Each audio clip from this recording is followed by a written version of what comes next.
नमस्कार दोस्तों, आपका स्वागत है अपनी YouTube चैनल PFP में। एक और ट्रेडिंग वीक कंप्लीट हो चुका है और मार्केट में आपको अच्छी खासी तेजी नजर आती है। 18,350 पे निफ्टी 50 दिखाई पड़ता है। वीकली हाई और वीकली लो के बारे में बात करें तो 400 पॉइंट की रेंज में ट्रेड किया है। बहुत बड़ी रेंज नहीं है लेकिन बहुत छोटी रेंज भी नहीं है। 0.76% के पॉजिटिव रिटर्न्स इस हफ्ते निफ्टी ने बनाकर दिए हैं। तो नेक्स्ट वीक मार्केट से क्या एक्सपेक्ट कर सकते हैं, कौन से स्टॉक्स पे फोकस कर सकते हैं, इसके बारे में आज हम चर्चा करने वाले हैं।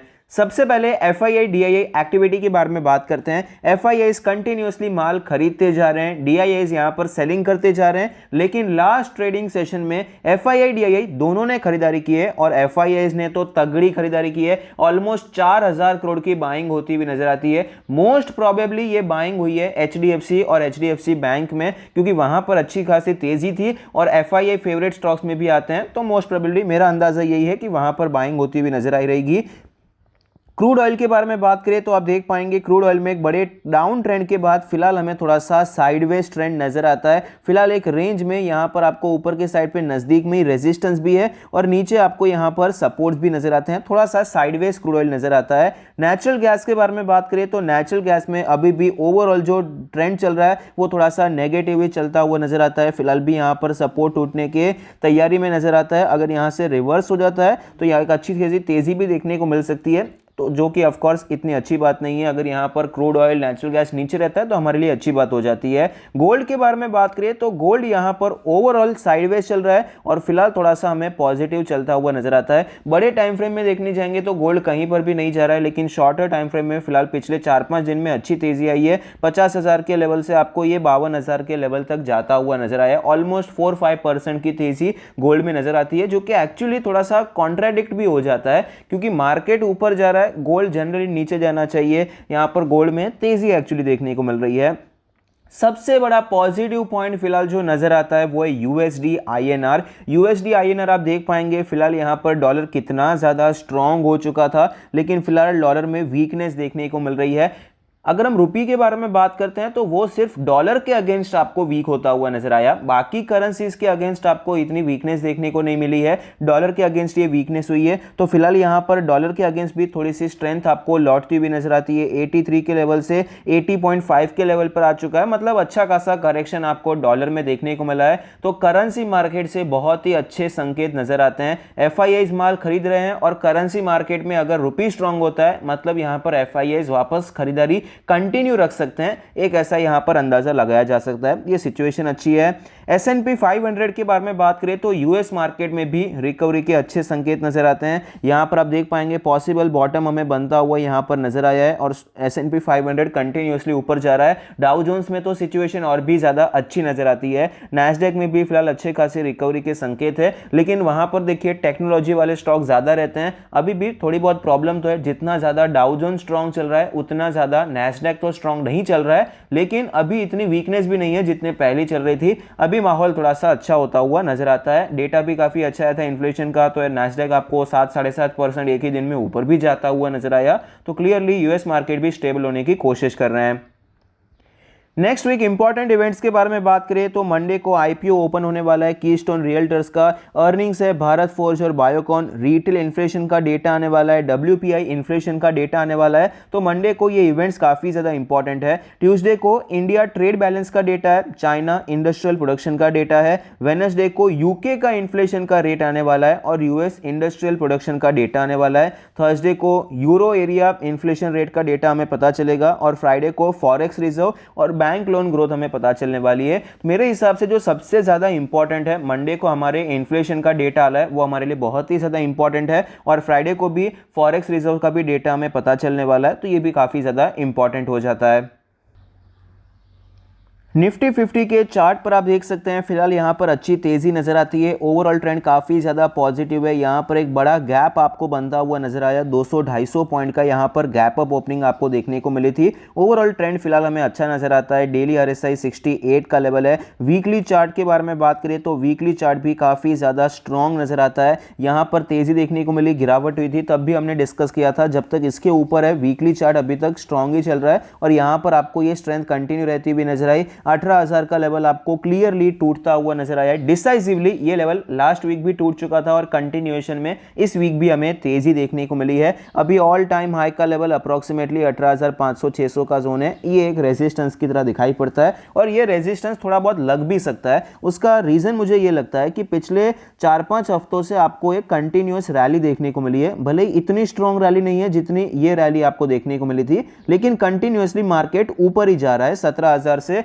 18,350 पहुंच चुका है। तो यहां पर एक पॉज कैंडल देखने को मिल सकती है। नेक्स्ट वीक हो क्या सकता है, ये तेजी आपको थोड़ी बहुत कंटिन्यू रहती हुई नजर आएगी, लेकिन ऊपर के लेवल से रेजिस्टेंस लेके मार्केट थोड़ा सा नीचे भी आ सकता है और एक डोजी टाइप की कैंडल आपको बनती हुई नजर आ सकती है।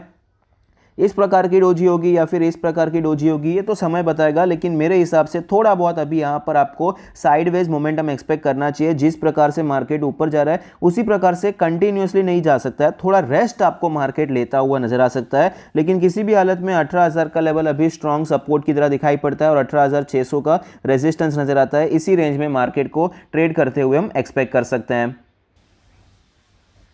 निफ्टी मिड कैप के बारे में बात करें तो यहां पर आप देख पाएंगे आपको फिलहाल इतनी ज़्यादा स्ट्रेंथ नज़र नहीं आती है, इतना मोमेंटम नज़र नहीं आता है। निफ्टी 50 ऑलरेडी इसके ऊपर निकल चुका है, मिड कैप नहीं निकल पाया है। वीकली चार्ट के बारे में बात करें ये अब भी स्ट्रांग है, यहां पर ऐसा कोई प्रॉब्लम वाली बात नहीं है। जब तक 30,000 का लेवल ये होल्ड करता है, ये हायर लेवल पे कॉन्सोलिडेट करता हुआ ही माना जाएगा और यहाँ पर कभी भी एक अच्छा ब्रेकआउट देखने को मिल सकता है। लेकिन फिलहाल यहाँ पर मोमेंटम थोड़ा सा मिसिंग नजर आता है। मिड कैप इतना अच्छा परफॉर्म नहीं कर रहे हैं जितना लार्ज कैप करते हुए नजर आते हैं।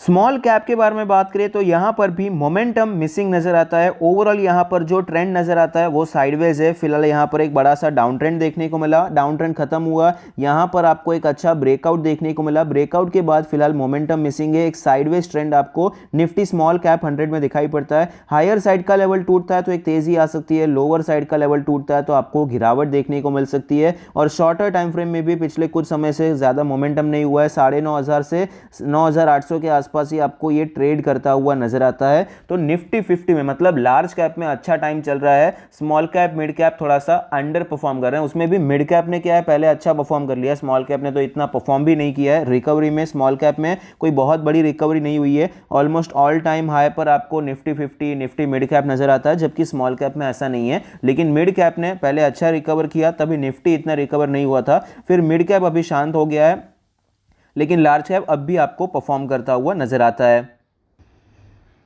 सबसे पहला स्टॉक जहां पर हम नजर बनाकर रख सकते हैं वो है एक्सिस बैंक। एक्सिस बैंक में आप देख पाएंगे आपको एक बहुत ही अच्छा ब्रेकआउट नजर आता है। एक्सिस बैंक में कई सालों के बाद ये ब्रेकआउट हुआ है। 2019 में भी ये रेजिस्टेंस था, 20 में भी रेजिस्टेंस था, 21 में भी और 22 में भी। एंड में आपको ये ब्रेकआउट नजर आया। मंथली चार्ट भी आपको ये क्लोज होता हुआ नजर आता है। वीकली चार्ट पर भी आप देख पाएंगे एक स्ट्रॉन्ग ब्रेकआउट हुआ है और फिलहाल ये रीटेस्ट करता हुआ नजर आता है। ओएफएस आया था तो स्टॉक में आपको गिरावट देखने को मिल रही है, लेकिन ये जो लेवल है ये काफी अच्छा लेवल है। यहां पर गैप भी ऑलरेडी आपको ये फिल होता हुआ नजर आया। अगर ये स्टॉक ये सस्टेन कर जाता है और ये ऊपर जाने की कोशिश करता है तो हम खरीदारी कर सकते हैं, या फिर 800 का लेवल भी एक अच्छा लेवल है जहां पर खरीदारी अटेम्प्ट करने के बारे में हम सोच सकते हैं।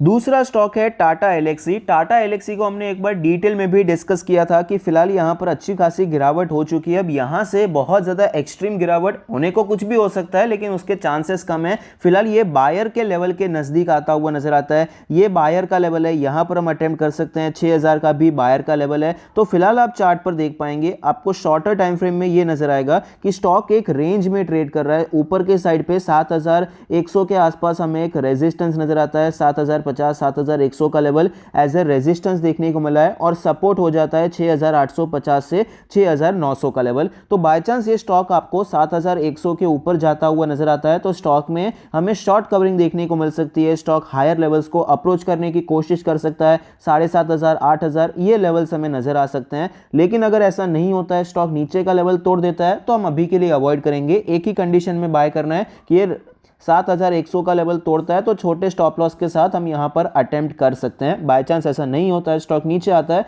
तो हम वेट करेंगे। 6,000 के लेवल पे कोई अपॉर्चुनिटी ढूंढेंगे, तब तक के लिए वेट करेंगे। नेक्स्ट स्टॉक है हिंदुस्तान यूनिलीवर। आप देख पाएंगे स्टॉक में आपको एक अच्छी रैली देखने को मिली, स्टॉक हायर लेवल पे सस्टेन करता हुआ नजर आता है, लेकिन बार बार आपको यहां पर गिरावट के संदेश नजर आते हैं। यहां पर आप देख पाएंगे संकेत फिलहाल थोड़े से वीक नजर आते हैं। यहां पर आपको एक गिरावट देखने को मिली, फिर एक ट्रायंगल पैटर्न में ये ट्रेड कर रहा है। तो अगर यहां पर ये लोअर साइड पे टूट जाता है तो स्टॉक थोड़ा और नीचे आ सकता है। ये जो लेंथ थी अप्रॉक्सीमेटली 100 रुपीज की थी, तो यहां पर भी 100 रुपीज का फॉल मिल सकता है। 2400 तक ये स्टॉक मिल सकता है और 2400 का लेवल काफी अच्छा लेवल है, क्योंकि यहीं से आपको ये ब्रेकआउट भी देखने को मिला था। तो अगर 2400 का लेवल आता है तो स्टॉक में आप लॉन्ग टर्म के लिए एक्यूमुलेशन करने के बारे में सोच सकते हैं। आई होप आपको ये वीडियो पसंद आता है, कुछ सीखने को मिलता है। Thank you, stay happy, happy investing.